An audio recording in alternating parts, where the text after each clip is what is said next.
ರೈತರ ಬದುಕಿಗೆ ಆಸರೆ ಆಗಬೇಕಾದ ವ್ಯವಸಾಯ ಉತ್ಪನ್ನ ಸಹಕಾರಿ ಸಂಘದಲ್ಲಿ ಕೋಟ್ಯಾಂತರ ರೂಪಾಯಿ ಹಗರಣ ನಡೆದಿರುವುದಕ್ಕೆ ನನ್ನ ಬಳಿ ಸೂಕ್ತ ದಾಖಲೆಗಳಿವೆ ಎಂದು ಕರ್ನಾಟಕ ರಿಪಬ್ಲಿಕನ್ ಸಂಘಟನೆಯ ಜಿಲ್ಲಾಧ್ಯಕ್ಷ ಅಂಬರೀಶ್ ಗುಡುಗಿದರು.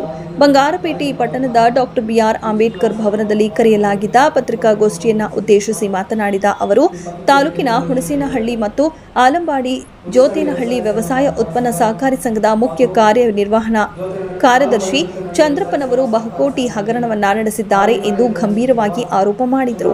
ಸ್ತ್ರೀ ಶಕ್ತಿ ಸಂಘಗಳ ಸದಸ್ಯರಿಂದ ಪ್ರತಿ ವ್ಯಕ್ತಿಗೆ 5,000 ರೂಪಾಯಿಗಳಂತೆ ನಿಯಮ ಬಾಹಿರವಾಗಿ ಠೇವಣಿ ರೂಪದಲ್ಲಿ ಹಣ ಪಡೆದುಕೊಳ್ಳುತ್ತಿದ್ದಾರೆ. ಇದರೊಟ್ಟಿಗೆ ರೈತರಿಗೆ ವಂತಿಗೆ ಮತ್ತು ಸಾಲ ವಿತರಣೆ ಸಮಯದಲ್ಲಿ 1 ಲಕ್ಷ ರೂಪಾಯಿಗೆ ತಲಾ 10,000 ರೂಪಾಯಿಗಳನ್ನು ಲಂಚದ ರೂಪದಲ್ಲಿ ಪಡೆದುಕೊಳ್ಳುತ್ತಿದ್ದಾರೆ. ಇದನ್ನ ಫಲಾನುಭವಿಗಳು ಪ್ರಶ್ನಿಸಿದಾಗ ಜೀವ ವಿಮೆಗಾಗಿ ಪಡೆದುಕೊಳ್ಳಲಾಗುತ್ತಿದೆ ಎಂದು ದಿಕ್ಕು ತಪ್ಪಿಸುತ್ತಿದ್ದಾರೆ ಹಾಗೂ ಸರ್ಕಾರ ರೈತರ ಸಾಲ ಮನ್ನಾ ಮಾಡುವ ಆದೇಶ ನೀಡಿದರೂ ಸಹ ಸಾಲ ಮನ್ನಾ ಆಗಿಲ್ಲ ಎಂದು ಹೇಳಿ ಲಕ್ಷಾಂತರ ಹಣವನ್ನು ವಸೂಲು ಮಾಡಿ ಖಾಸಗಿ ವ್ಯಕ್ತಿಗಳ ಜೊತೆಯಲ್ಲಿ ಬಡ್ಡಿ ವ್ಯವಹಾರ ದಂಧೆಯಲ್ಲಿ ತೊಡಗಿದ್ದಾರೆ. ಇದರೊಟ್ಟಿಗೆ ಅಕ್ರಮವಾಗಿ ಸಂಪಾದಿಸಿದ ಹಣದಲ್ಲಿ ತನ್ನ ಪುತ್ರನಾದ ಯಶವಂತ್ ಹೆಸರಿನಲ್ಲಿ 1.2 ಕೋಟಿ ವೆಚ್ಚದ ಜಮೀನನ್ನು ಖರೀದಿಸಿದ್ದಾರೆ. ಅಷ್ಟೇ ಅಲ್ಲದೆ ಸರ್ಕಾರಿ ಜಮೀನಿನಲ್ಲಿ ಅಕ್ರಮವಾಗಿ ಮಾವಿನ ತೋಪು ಹಾಗೂ ಗೆಸ್ಟ್ ಹೌಸ್ ನಿರ್ಮಿಸಿದ್ದಾರೆ ಎಂದು ಕಿಡಿಕಾರಿದರು. ಹುಣಸನಹಳ್ಳಿ ವ್ಯವಸಾಯ ಸೇವಾ ಸಹಕಾರ ಸಂಘದಲ್ಲಿ ಹಾಗೂ ಆಲಂಬಾಡಿ ಜೋತೇನಹಳ್ಳಿ ವ್ಯವಸಾಯ ಸೇವಾ ಸಹಕಾರ ಸಂಘದಲ್ಲಿ ಕಾರ್ಯನಿರ್ವಹಣಾಧಿಕಾರಿಯಾಗಿ ಮುಖ್ಯ ಕಾರ್ಯನಿರ್ವಹಣಾಧಿಕಾರಿಯಾಗಿ ಕಾರ್ಯನಿರ್ವಹಿಸುತ್ತಿರುವ ಚಂದ್ರಪ್ಪನವರು ಮಾಡಿರುವಂತಹ ಕೋಟ್ಯಾಂತರ ರೂಪಾಯಿಗಳ ಭ್ರಷ್ಟಾಚಾರ ಹಾಗೂ ಶ್ರೀಶಕ್ತಿ ಸಂಘಗಳ ಬಳಿ ಮುಂಗಡವಾಗಿ 50,000 ರೂಪಾಯಿಗಳನ್ನು ಠೇವಣಿಯಾಗಿ ಪಡೆಯುತ್ತಾರೆ. ಇದನ್ನು ಪ್ರಶ್ನೆ ಮಾಡಿದಾಗ ಹಣ ಉಳಿತಾಯ ಖಾತೆಯಲ್ಲಿ ಬಿಂಬಿಸ್ತಾರೆ. ಮತ್ತೆ ಎರಡನೇ ಬಂದು ರೈತರ ವಂತಿಗೆ ಹಣ ಮತ್ತು ಸಾಲದ ಹಣವನ್ನು ವಿತರಣೆ ಸಮಯದಲ್ಲಿ 1 ಲಕ್ಷ ರೂಪಾಯಿಗಳನ್ನು ಕೊಡುವಂಥ ಸಮಯದಲ್ಲಿ ತಲಾ ಒಬ್ಬೊಬ್ಬರ 10,000 ರೂಪಾಯಿಗಳನ್ನು ಪಡೆದುಕೊಂಡು ಕಡಿತಗೊಳಿಸ್ಕೊಳ್ತಾರೆ. 90,000 ಮಾತ್ರ ಅವರು ನೀಡ್ತಾರೆ.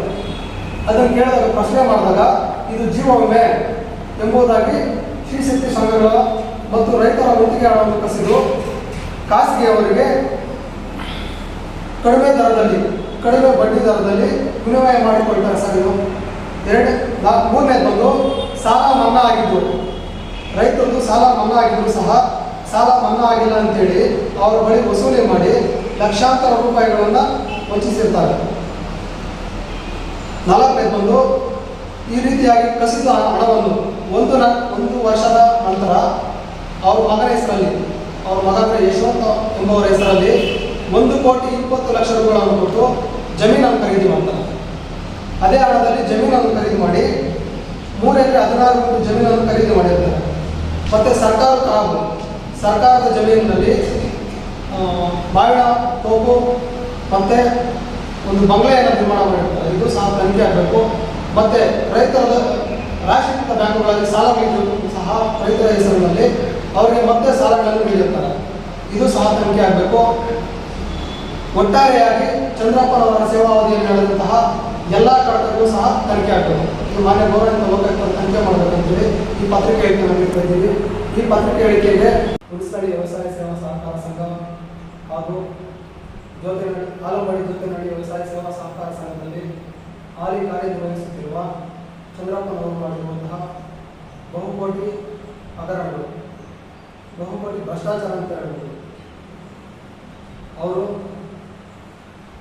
ಆಲಂಬಾಡಿ ಜೋತೇನಹಳ್ಳಿ ವ್ಯವಸಾಯ ಸಹಕಾರ ಸಂಘದಲ್ಲಿ ಪಡಿತರ ಅಕ್ಕಿ ಚೀಟಿಗಳಿಗೆ ತಲಾ 10 ರೂಪಾಯಿ ತಗೊಂಡಿದ್ದಾರೆ. ಎರಡನೇ ಬಂದು ರೈತರ ಸಾಲ ಮನ್ನಾ ಆಗಿದ್ರು ಸಹ ಮನ್ನಾ ಆಗಿಲ್ಲ, ಯಾವುದೇ ರೀತಿಯಾದಂಥ ಮನ್ನಾ ಆಗಿಲ್ಲ ಅಂತ ಅವ್ರು ಕಳಿಸ್ಕೊಂಡು ಮತ್ತೆ ಅವ್ರಿಗೆ ಮರುಪಾವತಿಯನ್ನು ನೀಡ್ತಿದ್ದಾರೆ. ಅದೇ ಹಣವನ್ನು ನಿಮಗೆ ಸಾಲವನ್ನು ನೀಡ್ತೀವಿ ಅಂತೇಳಿ ಮರುಪಾವತಿಯನ್ನು ಅದೇ ಹಣವನ್ನು ಅವರು ಇದು ಮಾಡ್ತಾ ಇದ್ದಾರೆ. ಎರಡನೇ ಬಂದು ಉಳಿತಾಯ ಸಂಘಗಳಲ್ಲಿ ಉಳಿತಾಯ ಹಣವನ್ನು ಪಡ್ಕೊಂಡು ಮತ್ತೆ ಹೆಂಗಸರಿಗೆ ಅದೇ ಹಣವನ್ನು ಮತ್ತೆ ಮರುಪಾವತಿ ಮಾಡ್ತಾ ಇದ್ದಾರೆ. ಅವರು ಸೇವೆಗೆ ಬಂದಂತಹ ಮತ್ತೆ ಯಾವುದೇ ರೀತಿಯಾದ ಸಹಾಯಧನಗಳು ಯಾರು ನೀಡಿರುವುದಿಲ್ಲ. ಮತ್ತು ಇನ್ನೊಂದೇನು ಅಂತ ಹೇಳಿದ್ರೆ ಅವರು ಸೇವಾ ಅವಧಿಯಲ್ಲಿ ನಡೆದಂತಹ ಹಾಗೆ ಅವರು ಕಡತಗಳಲ್ಲಿ ಸಹಿ ಆಗಿರುವಂತಹ ಕಡತಗಳನ್ನು ಮಾನ್ಯ ಗೌರವಿತ ಲೋಕಾಯುಕ್ತರು ತನಿಖೆ ಮಾಡಬೇಕು. ಮತ್ತು ನಾವು ಮುಂದಿನ ದಿನಾಂಕದಂದು ಹೋರಾಟವನ್ನು ಇಟ್ಕೊಂಡಿದ್ದೀವಿ.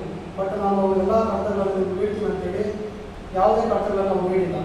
ಅದಕ್ಕೆ ಈಗ ರಾಜ್ಯ ಮಟ್ಟದ ನಮ್ಮ ಬೆಂಗಳೂರು ವೆಂಕಟೇಶ್ ಅವರ ನೇತೃತ್ವದಲ್ಲಿ ರಾಜ್ಯ ನಾಯಕರ ನೇತೃತ್ವದಲ್ಲಿ ಈ ಒಂದು ಹೋರಾಟವನ್ನು ಮುಂದಿನ ದಿನಾಂಕದಂದು ನಿಗದಿ ಮಾಡ್ಕೊಂಡಿದ್ದೀವಿ. ಮತ್ತು ಅವರು ಸ್ಥಿರ ಮತ್ತು ಚರ ಆಸ್ತಿಗಳು ಅವರು ಬಂದಾಗ ಎಷ್ಟಿತ್ತು, ಅವರು ಈಗ ನಿರ್ವಹಿಸುವಾಗ ಎಷ್ಟಿದೆ ಇದು ತನಿಖೆ ಆಗಬೇಕು. ಮತ್ತು ಅವ್ರ ಬ್ಯಾಂಕ್ ಠೇವಣಿಗೆ ತನಿಖೆ ಆಗಬೇಕು. ಮತ್ತು ಅವರ ಮಕ್ಕಳ ವಿದ್ಯಾಭ್ಯಾಸಗಳಿಗೆ ಎಷ್ಟು ವೆಚ್ಚ ಆಗಿದೆ, ಮತ್ತು ಕೋಲಾರಲ್ಲಿ 10 ಸೈಟ್ಗಳಿದೆ, ಮತ್ತು ಬಂಗಾರಪೇಟೆಯಲ್ಲಿ